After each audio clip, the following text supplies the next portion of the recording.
Sherry. We're sleepy.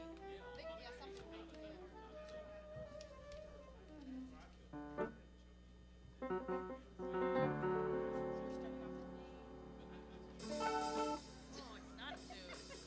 Dang it. That was my A.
Good morning, everyone. Well, we're going to start off this morning by singing Wake Up. We're glad to have you here worshiping with us, celebrating on Palm Sunday. So let's get our blood circulating a little bit. Let's all stand up and sing a little Wake Up.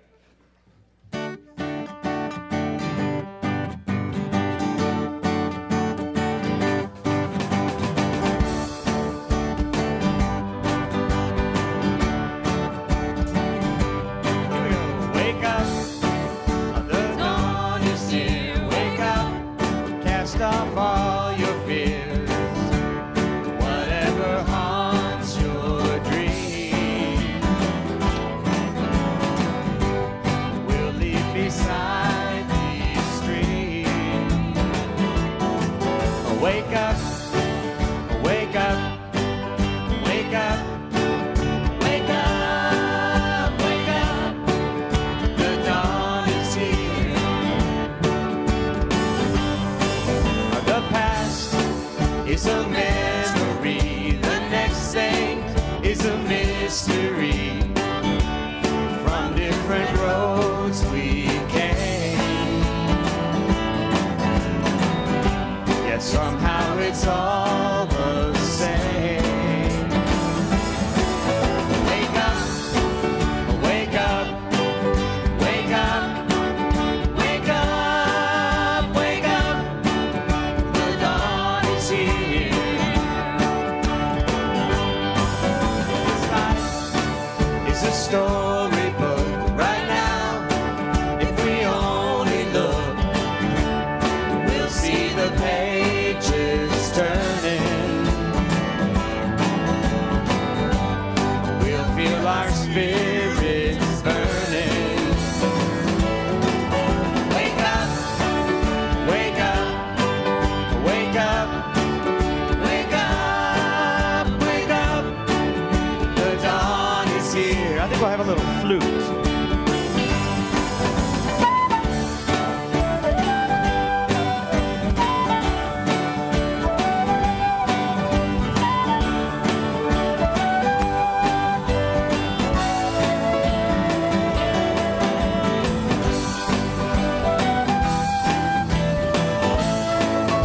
Here we go in the verse. Wake up, for now is your time. Wake up, joy is ours to find, and beauty waits to be discovered. As everyday stone is uncovered. Wake up, wake up, wake up, wake up, wake up.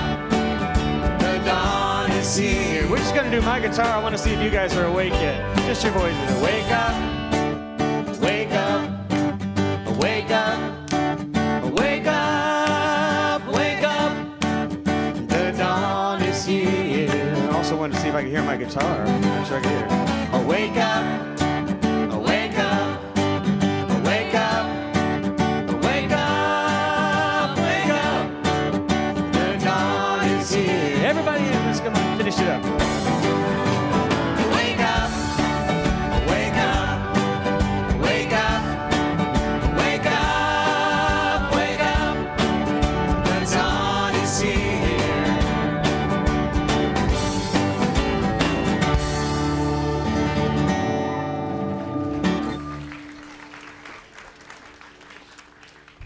Good morning. Welcome to 11:11 this morning.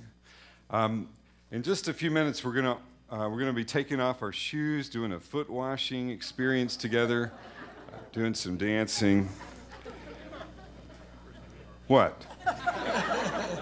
All right, April Fools. April Fools.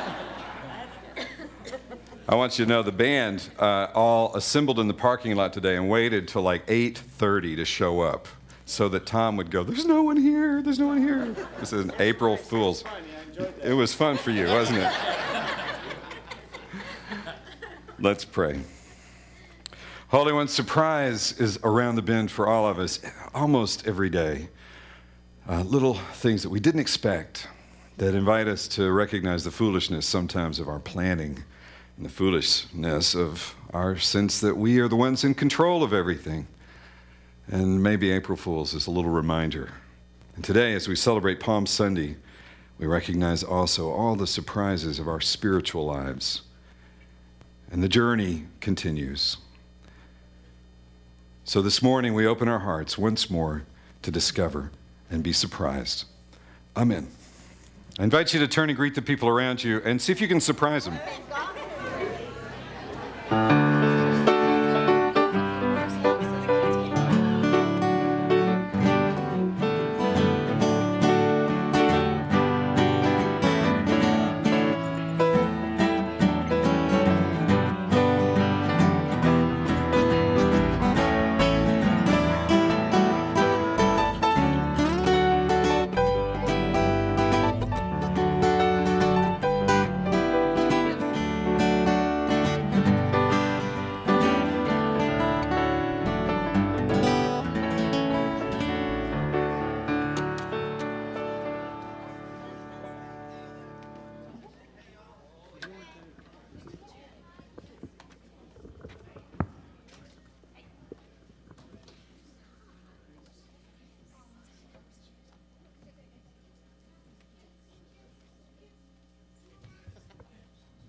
Good morning. If you join, well, actually, I'm going to read Luke 19, 28 through 40. After he said this, he went on ahead, going up to Jerusalem. When he had come near Bethphage and Bethany, at the place called the Mount of Olives, he sent 2 of the disciples, saying, "Go into the village ahead of you, and as you enter it, you will find tied there a colt that has never been ridden. Untie it and bring it here. If anyone asks, 'Why are you untying it?' just say this, 'The Lord needs it.'" So those who were sent departed and found it as he told them. As they were untying the colt, its owner asked them, "Why are you untying the colt?" They said, "The Lord needs it." Then they brought it to Jesus, and after throwing their cloaks on the colt, they sent Jesus on it. As he rode along, people kept spreading their cloaks on the road. As he saw now approaching the path down from the Mount of Olives, the whole multitude of the disciples began to praise God joyfully with a loud voice for all the deeds of power that they had seen, saying, "Blessed is the King who comes in the name of the Lord, peace in heaven and glory in the highest heaven." Some of the Pharisees in the crowd said to him, "Teacher, order your disciples to stop." He answered, "I tell you, if these were silent, the stones would shout out."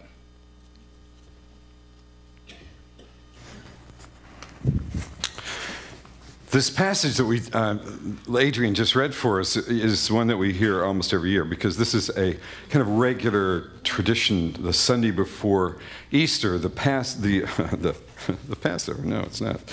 It's the Palm Sunday, and the triumphant entry into Jerusalem, and it speaks a lot about power. I mean, even in the passage where he says, if somebody asks you, why do you want this colt of the donkey, tell them the Lord needs it. The Lord. Not exactly the original language. When you think of the word the Lord, maybe if you have read much of English literature, you recognize that is a translation that actually is now using a term that has to do with kind of the powerful of England. When this was translated into English, the word the Lord was placed onto references of all kinds within the gospel that had to do with king, power, all of that. And so it's interesting. Tom Robbins, in his book Villa Incognito, actually has a part of that book is a dialogue between a couple of characters who are kind of outside the box thinkers. You wouldn't expect that of Tom Robbins, would you? And in his book, he actually has a character say, "Why do you keep referring to the Lord? Don't you know that the actual meaning of the Lord is the keeper of the loaf?" In English literature, actually, the Lord means keeper of the loaf, which I guess speaks to how important the idea of bread was to a community. The one who had the loaf had the power, I guess. But the idea, at least, that we have of Jesus coming in as this triumphant entry into Jerusalem often speaks of power. Here he is, surrounded by all of these masses of people who are adoring him. And it actually says in this passage they're adoring him because of what? Of the deeds of power that they had witnessed. So what about power in this story is important for us today to think about a little bit. It is interesting that Jesus is coming into Jerusalem, before he's really out in the countryside, and he's not at the seat of power. He's not at the place where to be in conflict with those who are in power is a little dangerous.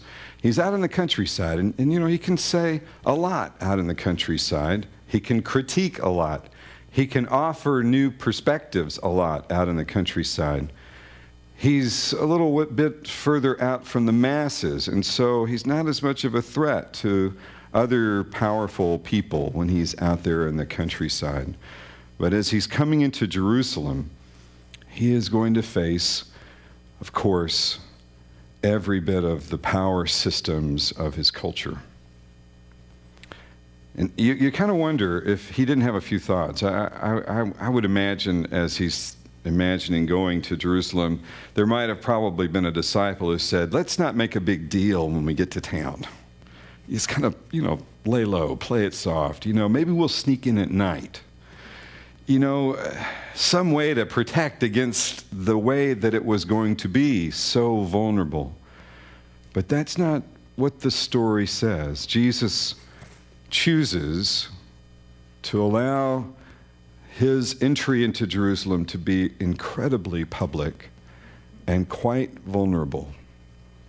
Anybody who has ever experienced anything of celebrity or responsibility in a role, in a job, in a culture, or in a community that has a certain amount of power to it, of exposure to the public, knows the vulnerability of that. You don't have to read much of a newspaper or watch much of a TV program without beginning to see how easily people who take on roles in our community or in our world for serving some good or even just performing some art, anyone who offers their gifts or speaks their truth, who garners any kind of following, will become vulnerable to critique, will find themselves attacked. Makes you wonder why anybody would want to run for public office. And these days, as the ability of the media has become so prominent and quick to point out any of our inconsistencies or failings or flaws, power is more vulnerable today, perhaps, than any other time in the history of humankind. How is it that we today can manage the vulnerability of power? How is it that power is meant to be shared or carried? I think these stories really point to a lot of those kinds of questions, but particularly in this story of the triumphal entry into Jerusalem, we get an image of one who does not hide their light under a bushel, and who is willing to allow those who see and share in that to celebrate that with him, but who is also willing to let those who oppose it, and not hide from them or try to control what they do or see. In many ways, isn't it a story about allowing myself to be vulnerable, or yourself to be vulnerable to what others may need to express or do, and to allow that dialogue to take place? Now, that doesn't seem like a huge insight, maybe, but certainly in the culture in which I live, I find us not doing that. I find us finding political allies over whom we can share our particular truths, and surrounding ourselves in neat little circles where the crossover of different ideas or ideologies is not likely to happen. As one person said it, our culture has become one of kind of getting the wagons into a circle and protecting our little bits of truth from the possibility that interaction with others might change them or challenge them. We become defensive, and if you really look at a lot of the political process, we play games at trying to control or manipulate in ways that are not vulnerable and that do not invite real dialogue. And I think maybe we do that some in our own lives as well. Jesus is recorded as saying at some point, if you know the truth will set you free. Maybe one way to think about that is, if I allow myself to just speak my truth, express my truth, I may discover there's a lot of freedom in doing that and letting other people respond to it just as it is. Not trying to control it, not trying to tweak it, not trying to spin it, not trying to manage what I think their response might be, There's a lot of freedom. And allowing myself to honestly express who I am and what I see. Of course, it's not helpful to do that if I can't at the same time recognize that my truth is always and will always be incomplete. If I become attached so certainly to my truth is the truth, it's pretty hard to have that interaction where you can actually experience growth and change from the dialogue of the vulnerability of even our most heartfelt and committed truths. Life is vulnerable, whether you're in a place of power or not. Life is vulnerable to surprise and change. And like April Fool's Day offers kind of a celebration of the surprise of life, Palm Sunday also carries a lot of that surprise. Here you are at the height of adoration of the crowds. Whoops, you're crucified. Surprise. Or maybe not so much. Sometimes the things that we hold on to the most are the things that life will challenge the most, or will invite us to recognize that though we seem to have the puzzle completely put together, there are still some pieces left over in the box. Surprise.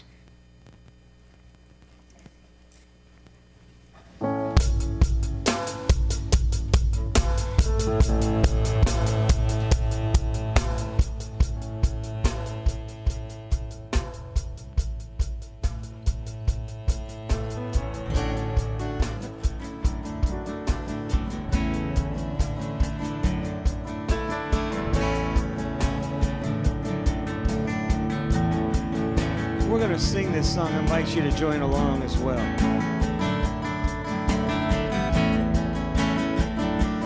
If I'm still,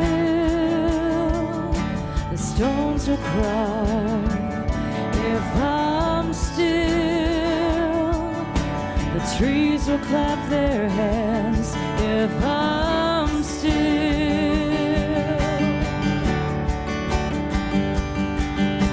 the mountains will roar. If I'm still, the oceans will whisper. If I'm still, the houses will cry out instead of me.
second.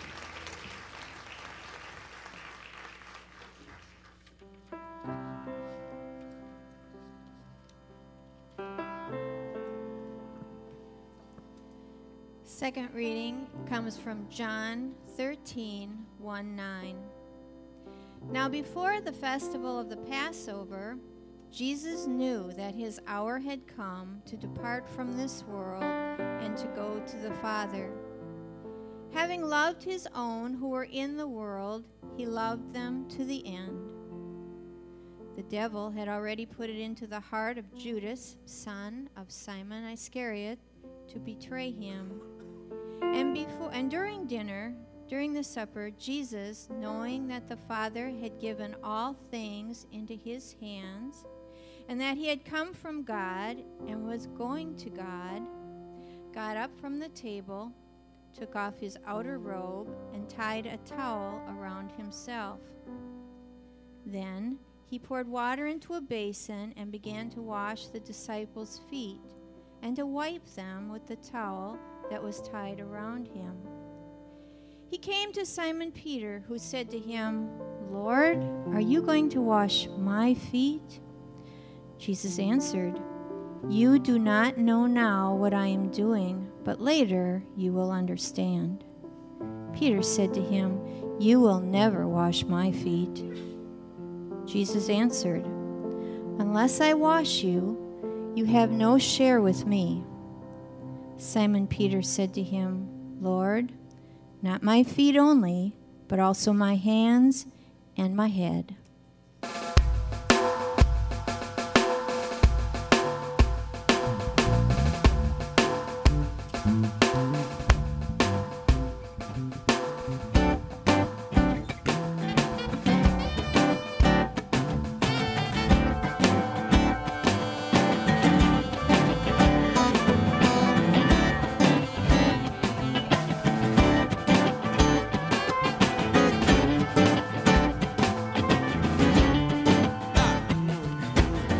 Winter snows have finally passed, sun it has returned at last. All through the United Nations, feet are coming out of hibernation. Out from tombs and socks and shoes, out of the tight wrap winter blues, and to the sand and to the grass. Come on, let's celebrate the barefoot man. Barefoot man's we're all the same. Beggars inside creation's game. All the money in the world won't buy you stuff you're longing for inside you. And then we wash each other's feet, the thing that makes the whole thing neat. We receive what we all give. That's the way we try to live. We receive what we all give. That's the way we try to live. Tell me.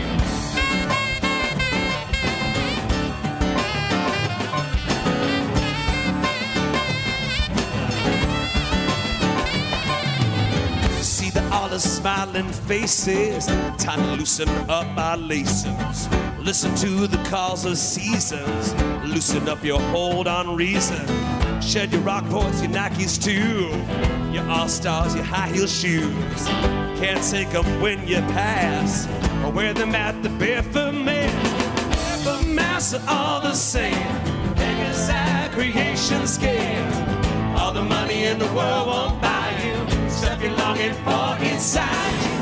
When we wash each other's feet, the thing that makes the whole thing neat. We receive what we all give. That's the way we try to live. We receive what we all give. That's the way we try to live. Oh!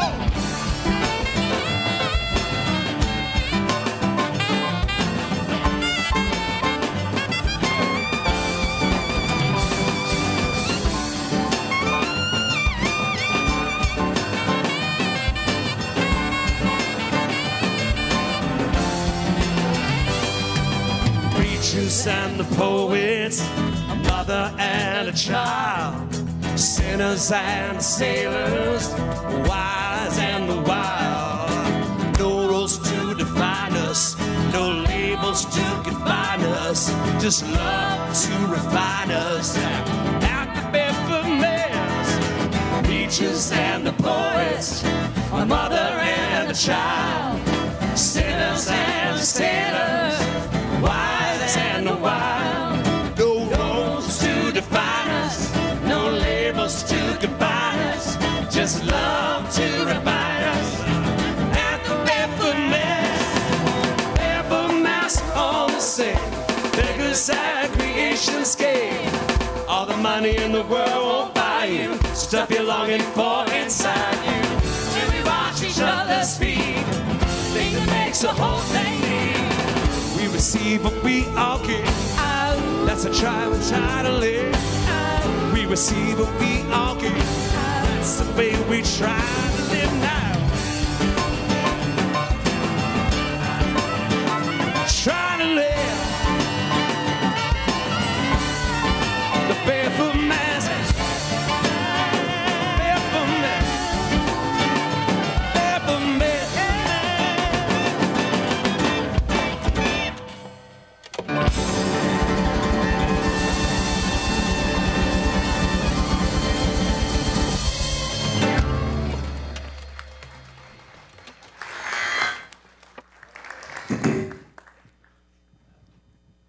A little hot. Okay. Barefoot Mass. It's fascinating. That story tells this amazing story of Jesus, the powerful, taking off or inviting them to take off their shoes and their sandals, and he washes the disciples' feet. And you know what's fascinating to me about this story as I come to it this year is I recognize, we have a few particular things in the church that only ministers are allowed to do. You've got to be an ordained minister to serve communion or to baptize a child. If you and I decided, okay, let's go baptize a child, the minister is supposed to go do that, right? And within the church, who does those things is kind of defined and important to the church. But it's interesting that washing other people's feet is not one of those. You can do that. The minister doesn't have to do that, really. It's okay if you want to go wash somebody's feet. That's interesting to me, isn't it? I mean, to you, is that interesting? Why is it the pastors don't make that one of the things that only pastors are allowed to do? Really? It's an interesting thing to think about. In fact, if you really look at the story of those three little things that Jesus seems to have instituted, the Lord's Supper, it became communion, the baptizing, and the washing of feet. Well, it's interesting if you think that, as far as the Last Supper, there was a moment that was shared between them. Why did that one become the liturgy that we now have? And there's nowhere in that liturgy that Jesus says, if you don't do this, you can't be a part of the church. There's nowhere in that liturgy. He does say, just, whenever you break bread, remember me. And then when it comes to baptism, there's really no place in the gospel where Jesus baptizes anybody. There's only the story of his baptism by John. So maybe we should all celebrate baptism never mind, I'm not going there. But when it comes to washing other people's feet, when Peter protests and says, you're never going to wash my feet, Jesus actually says to him, you don't get it right now, but eventually you'll get it. And if you don't let me wash your feet, then you can have no part in me. Of all of the things that Jesus institutes, you would say, in some kind of way with the disciples, this is the only place where he says, if you don't participate with this, then you can't have a part in who I am and what I'm about. Methodist Church has a little history with foot washing. In fact, in the old days, they used to call us foot washing Methodists.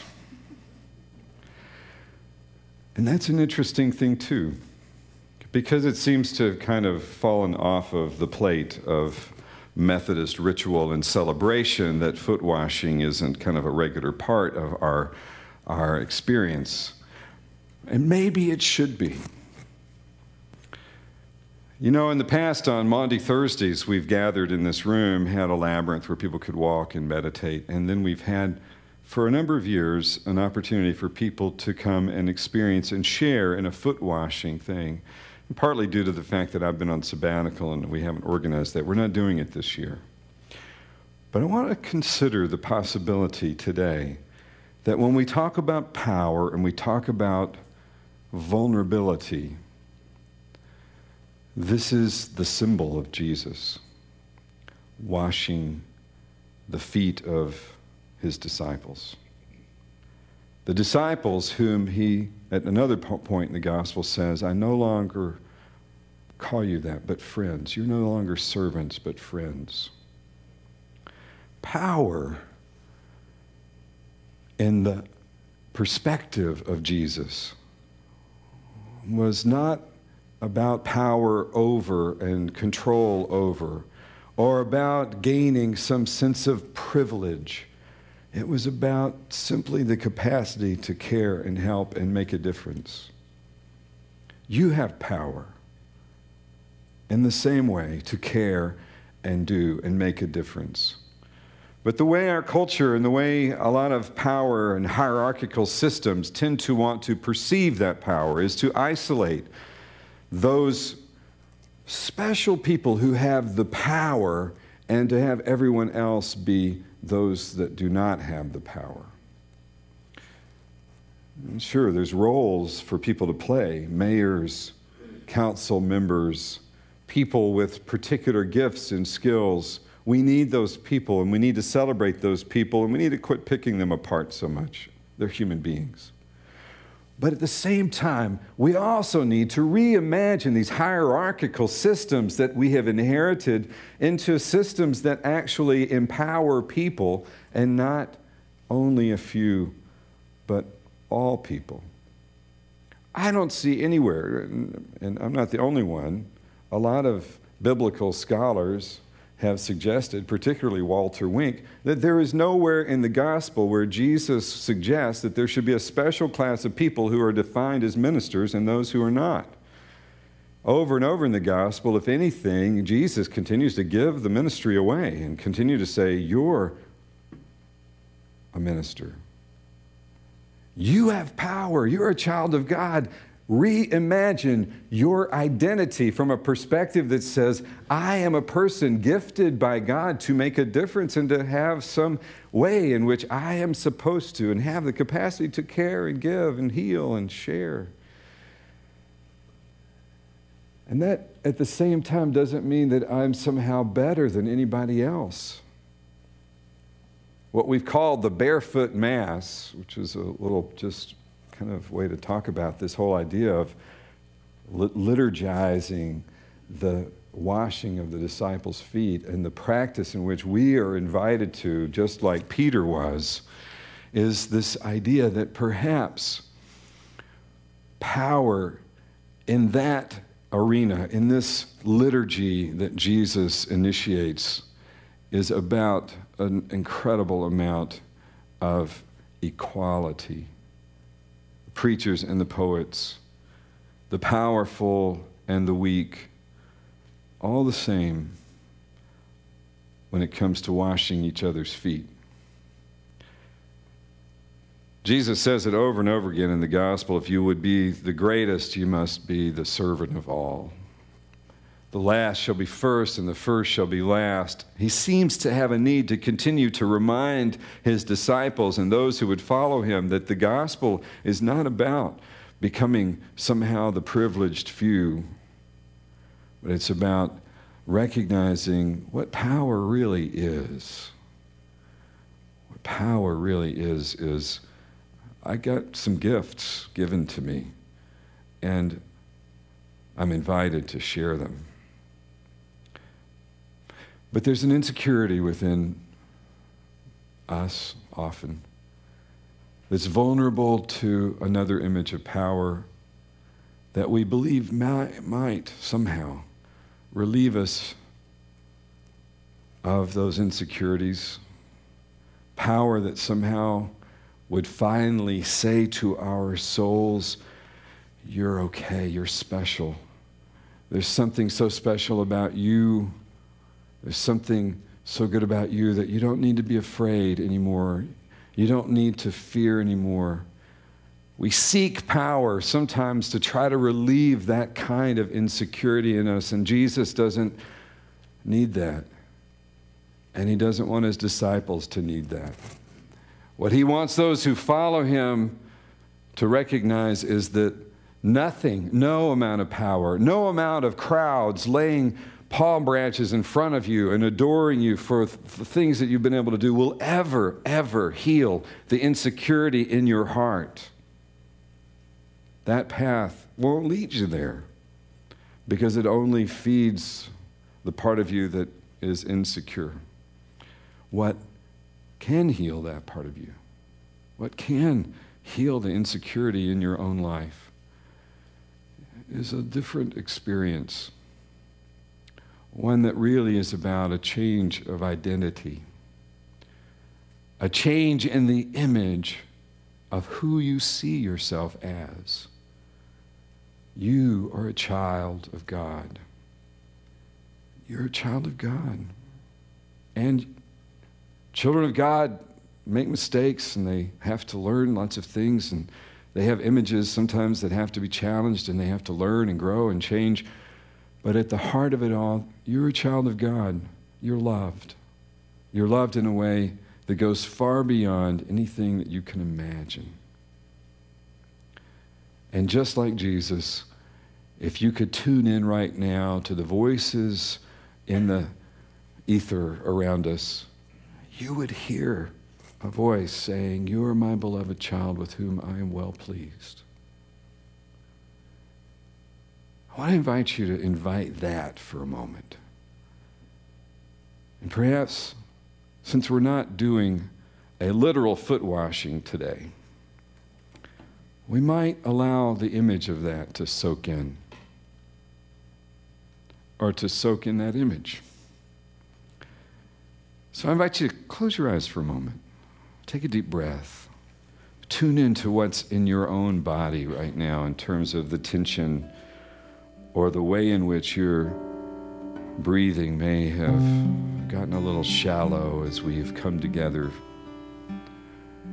I want to invite you to let these few moments just be your place of tuning in to what amazing power is within you.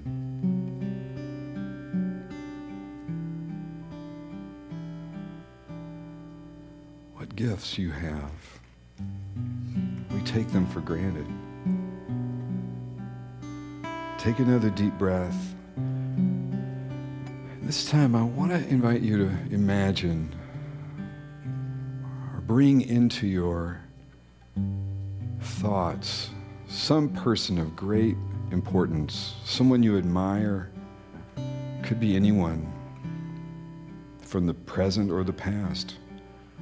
Could be Gandhi, could be Jesus. It could be Lady Gaga, I don't know. Whoever it is for you, who you have a great deal of admiration. And I want you to, just for a moment, imagine and see yourself in a place where you feel incredibly safe. Maybe it's your home. Or maybe it's outside somewhere in the wilderness or something, or somewhere you feel really safe. And I want to encourage you to try this. Imagine, see them right now in that place, that person coming to visit you, and they're carrying with them a towel and a bucket of water. And this person who you admire offers to wash your feet. And you feel lots of different things about that. Maybe like Peter, you want to say, "No, I can't let you do that."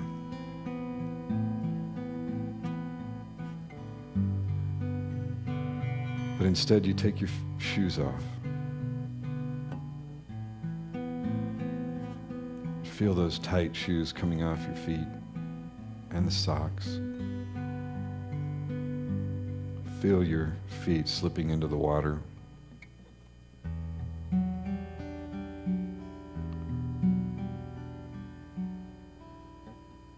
and they wash your feet.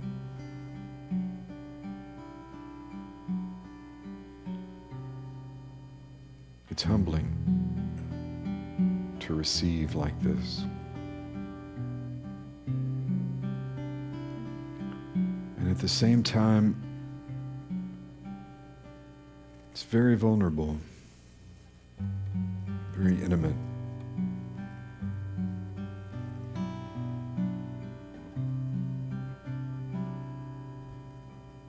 Imagine that through this person, the Creator, wrapped in all the mystery that the Creator is wrapped in, has become present to you. In a way, just for that moment to say, I care about you, I love you. I want you to know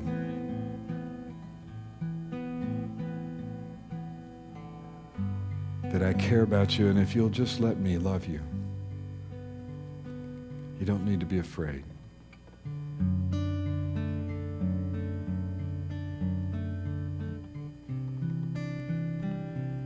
In those moments, perhaps you'll begin to recognize and feel that sense of safety that also invites you to know that you can share this with others.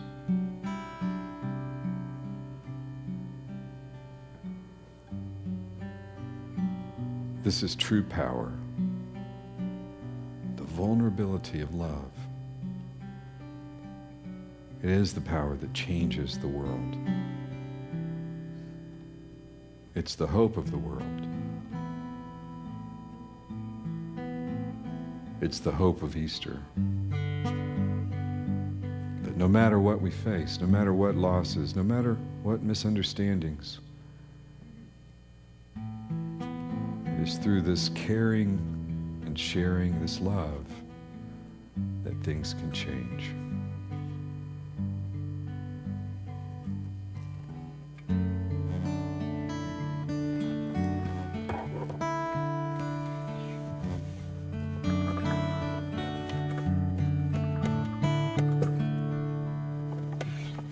Everyone to put their shoes back on and stand up here. And join us in an offering. Join us in our offering song. And as we're singing, if you have an offering, come on forward and leave it here at the altar. And join us if we sing.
But you're all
So we come to our time of blessing, and if there's something that we can say a blessing over in your life, maybe there's something that you're celebrating or something we could say a prayer over, I invite you to come join me here at the altar as I make a few announcements. There's, of course, next Sunday is Easter, and you'll find information in this flyer about the services that will be here. We will be having an 11:11 service in here. There will not be a second one. We sometimes do an earlier one. This will just be, there will be an 11:11 service. So I encourage you to come a little early. It's likely to become kind of full.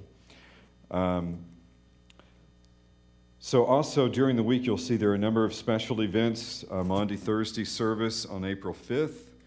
Good Friday noon service, and then a service of shadows at 7 p.m. This is the Tenebrae service where we go into darkness and people leave in silence.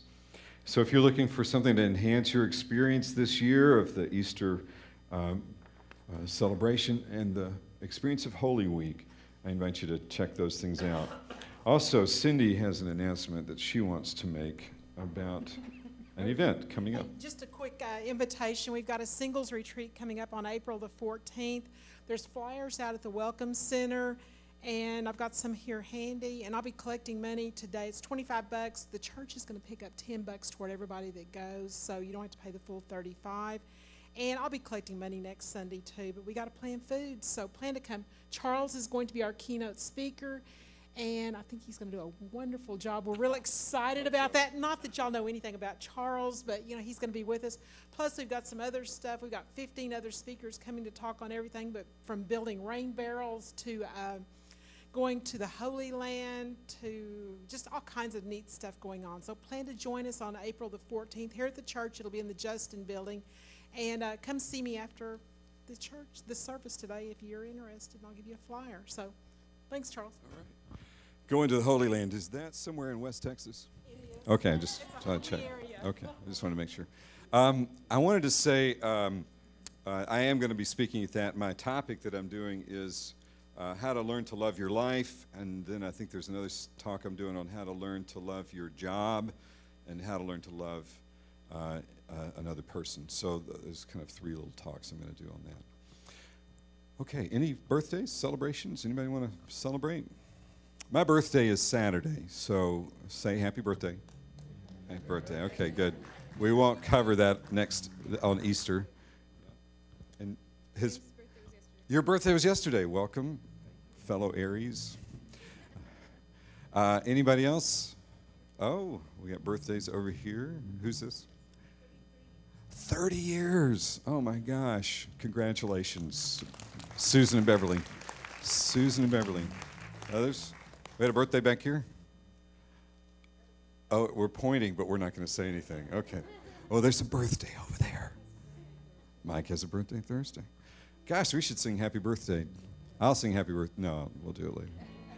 No, don't. We don't want to start something we'd have to keep up going with, right? Okay. So lots of folks in our community struggling with different kinds of illnesses and on healing journeys, as our friend Eva has been talking about. Others struggling with lots of other things. And so we keep them in mind as we say our closing prayer. Let's reach out and take each other's hands.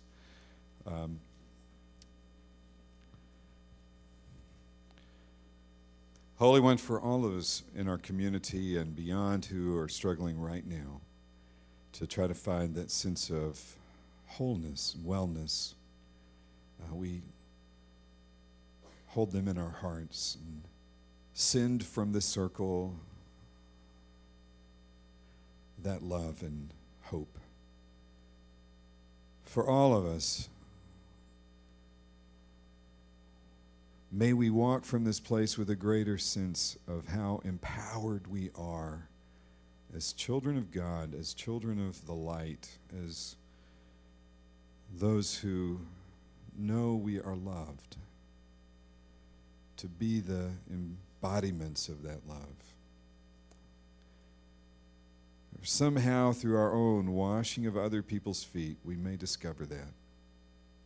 Somehow, through our own experience of giving care and loving others, You may find that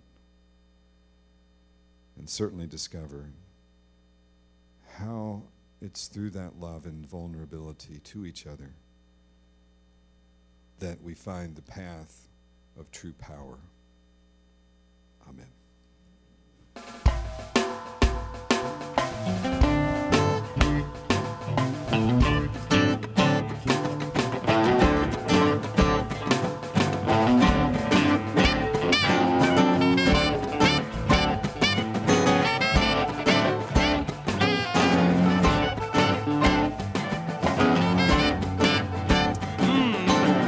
Where the storms have finally passed, sun has been turned at last. All through the United Nations, feet are coming out of hibernation. From the tombs and socks and shoes, out the tide wrap winter blues, to the sand and to the grass. Come on, celebrate the 5th of